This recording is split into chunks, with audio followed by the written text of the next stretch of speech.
वादी कश्मीर के अंदर 4 बच्चों की मां का कत्ल किया उसके ही शौहर ने, और ये कत्ल भी एक नौकेली तेज़ हथियार कुल्हाड़ी से किया है। लड़ाई की शुरुआत खाने के ऊपर से हुई। अब देख लीजिए, एक छोटी सी बात ने एक पूरे घर को ही उजाड़ दिया है। बीवी खाना परोस रही थी अपने शौहर के लिए, और उसने शौहर को कहा कि आप खाना खा लें अपने हस्बैंड को।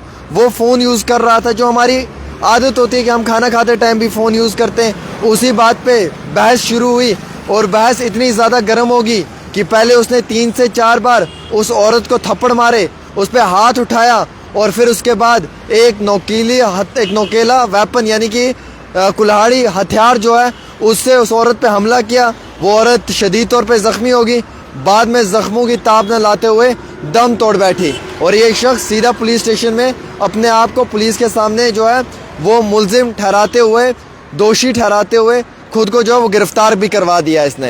एक छोटे से मामले में, एक छोटे से इशू ने पूरे घर को ही उजाड़ दिया।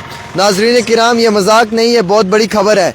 खबर तो ये है कि कश्मीर के अंदर ये पहला नहीं बल्कि इससे पहले भी कई सारे मामले पेश आए हैं। सोपर में एक वाइफ ने और उसके लवर ने मिलकर उसके हस्बैंड का कत्ल किया, और यहाँ पे हस्बैंड ने अपनी बीवी का कत्ल कर दिया। और ये मामला हिंदवाड़ा से है, और हिंदवाड़ा से ये मामला जब पेश आया है तो इस शख्स का नाम मोहम्मद मकबूल मीर है। इसका आर्ग्यूमेंट अपनी बीवी के साथ हुआ। खाना खाते टाइम मोबाइल यूज़ कर रहा था ये। इसे कहा कि आप क्यों फ़ोन यूज़ कर रहे हो, खाना निकाला हुआ है, पहले खाना खा लें। जैसे एज़ यूजुअल हमारी माँ या बहनें हमें कहती हैं, जनाब खाना सामने रखा हुआ है, ठंडा हो जाएगा, खाना खा लो, गुनाह होता है। रिज़्क़ को कभी भी इंतज़ार नहीं करवाना चाहिए।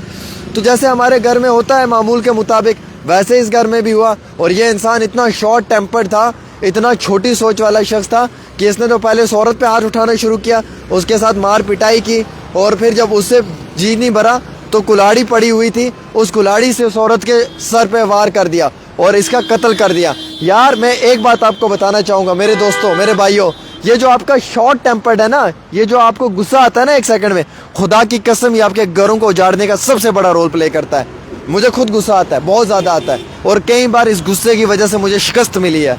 कई बार मैं खुद इस गुस्से की वजह से हारा हूँ। ये जो गुस्सा है ना, ये घर उजाड़ देता है। ये कई सारे परिवारों में जो माँ बहन बेटियां हैं उनकी इज्जत नफसी को और उनके इज्जत को जो है वो उछाल देता है। क्या कसूर था उस बहन का? उसने खाना निकाला थाली में, सिंपल कह दिया कि जनाब ये खाना खा लो, आप खाना जो है वो निकाला हुआ है, खा लो, ठंडा हो जाएगा। और खाने को इंतज़ार तो कोई करवाता नहीं। रिज़्क़ जब सामने रखा होता है तो बिस्मिल्लाह करके शुरुआत करनी चाहिए। उसके बारीकी से अगर आप फ़ोन यूज़ कर रहे हो तो ये चीज़ ठीक नहीं है। बस इतनी बात बोलना था कि ये बंदा गुस्से में आ गया। इसने एकदम से थप्पड़ पे थप्पड़ उस औरत को मार पिटाई, उसके बाल छीनना, उसके बाल के साथ खींचना, छीना झपटी शुरू कर दी। और जब उससे मन नहीं भरा तो एक कुल्हाड़ी उठा रही जो नोकीली थी, उसे सीधा इसके सर पे वार कर दिया, और जिसके एवज में ये हमारी जो बहन है ये बहुत शदीद तौर पे ज़ख्मी होगी, इसकी मौत होगी। अब इसके 4 बच्चे हैं, इन बच्चों का कौन है?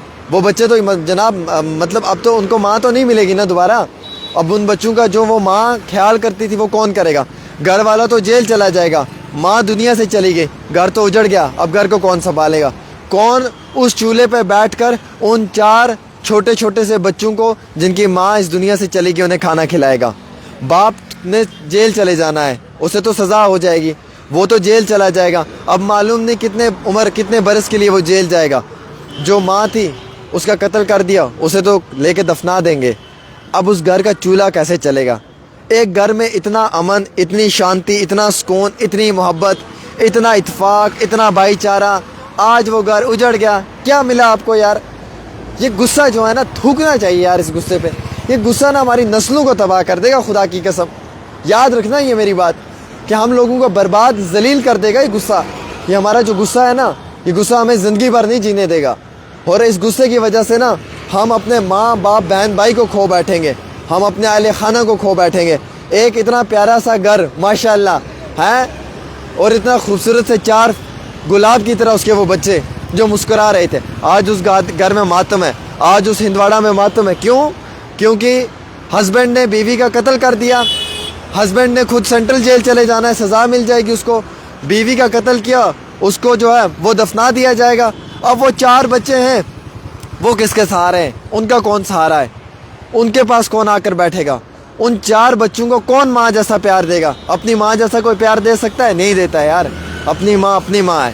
اس کے غصے میں بھی نا محبت ہوتی ہے, اس کی نفرت میں بھی نا ایک محبت ہوتی ہے. اپنی ماں جیسا پیار کون دیتا ہے یار؟ جس کی ماں نہیں ہے نا, اس کو جا کے پوچھو کہ ماں کا درد کیا ہے, وہ بتائے گا کہ ماں کا کیا درد ہوتا ہے. وہ خبر سنتے وقت اس وقت اس کی آنکھوں میں آنسو آ جائیں گے, اسے معلوم ہوگا کہ ماں کا کیا درد ہے. ماں کو دفنا دیا, وہ چلی گئی اللہ کے حوالے. ہاں, اس کو جو اس کے نصیب میں تھا اس کو مل گیا اس ذلیل شوہر کی طرف سے, اس گھٹیا انسان کی طرف سے. اس نے تو اسے اس دنیا فانی سے بیچ دیا. لیکن اب ان 4 بچوں کا کون ولی وارث ہے؟ ان 4 بچوں کو کون پیار دے گا؟ ان کے ساتھ کون محبت کرے گا؟ کیا اپنے ماں باپ جیسا کبھی اولاد کو پیار ملتا ہے؟ کسی سے نہیں ملتا ہے یار. اپنے ماں اور باپ جیسا پیار زندگی میں کوئی نہیں دے سکتا ہے, کوئی نہیں. نہ دادا, نہ دادی, نہ نانا, نہ نانی, نہ چاچا, نہ ماما, نہ پھوپھی, نہ خالہ, نہ تائی, نہ تاؤ, کوئی نہیں. جو ماں پیار دے گی نا, وہ پیار کا مزہ ہی الگ ہے. جو باپ پیار دے گا, اس پیار کا مزہ ہی الگ ہے. جن کے ماں باپ نہیں ہے نا, جو یتیم ہے, ان کو پوچھو کہ کیا حال گزر رہا ہے ان کے اوپر. اور اللہ کے لیے ہاتھ جوڑتا ہوں, اس غصے پہ کنٹرول کرو یارو. یہ غصہ تمہاری نسلوں کو برباد کر دے گا, تمہیں ذلیل اور خوار کر دے گا. اگر اس وقت میں اس شخص کو غصہ نہ آتا, وہ کلہاڑی سے اپنی بیوی پہ نہ وار کرتا, تو یہ دن نہ دیکھنا پڑتا. اس نے غصے میں آ کے بیوی پہ ایک دم کلہاڑی سے وار کیا. اور بیوی کا قصور کیا تھا؟ اس نے تو کہا کہ آؤ یار کھانا کھا لو, کھانا نکالا ہوا ہے, ٹھنڈا ہو رہا ہے. اتنی بات بولنی تھی. اس پہ کھڑے ہو گیا, ایک دم سے تھپڑ 4-5 تھپڑ مارے, لات اس کو ماری, بدتمیزی کی, مار پٹائی کی. اور معاملہ گرم ہوتے ہوتے اس حد تک گرم ہو گیا کہ اٹھائی اور کلہاڑی کی مار دی. اور وہ اتنی انجرڈ ہو گئی کہ بعد میں وہ تڑپتے تڑپتے اپنا دم توڑ بیٹھے اور اس کی موت ہوگی. اور وہ اس دنیا فانی سے چلی گئی ہے. سب سے پہلے اس بہن کے لیے دعا کریں, اللہ تعالیٰ اسے جنت الفردوس میں اعلیٰ مقام عطا فرمائے. اللہ ان بچوں کو صبر دے, اور اللہ ان بچوں کو جو ہے مستحق راستے پہ چلنے کی توفیق دے. میں یہ درد, یہ تکلیف سمجھ سکتا ہوں دوستو. مجھے معلوم ہے کہ کتنا تکلیف ہے, کتنی درد ہوتی ہے اس وقت جس وقت ایک ماں اپنے بچوں سے جدا ہوتی ہے, جس وقت ایک بچہ اپنی ماں سے جدا ہوتا ہے. اور 4 بچے جو ہیں وہ آج اللہ کے بھروسے ہو گئے. ان 4 بچوں کو اب اس دنیا میں اللہ کے سوا کوئی نہیں ہے. باپ نے سینٹرل جیل چلے جانا ہے, ماں کا قتل کر دیا ہے. اس گھر کا چولہا جلانے والا کون ہے؟ مجھے یہ بتاؤ. کون اس گھر کے چولہے پہ بیٹھ کر روٹی پکا کے ان بچوں کو دے گا؟ کون ان بچوں کے دکھ درد میں شامل ہوگا؟ کون ان چھوٹی سی بچیوں کے دکھ درد میں شامل ہوگا؟ ان بچوں کی مینٹلی جو فزیکلی ہیلتھ ہے وہ خراب ہو جائے گی, ان کے ایجوکیشن پہ اثر پڑ جائے گا, ان کے امتحانات پہ اثر پڑے گا, ان کی زندگی پہ اثر پڑے گا.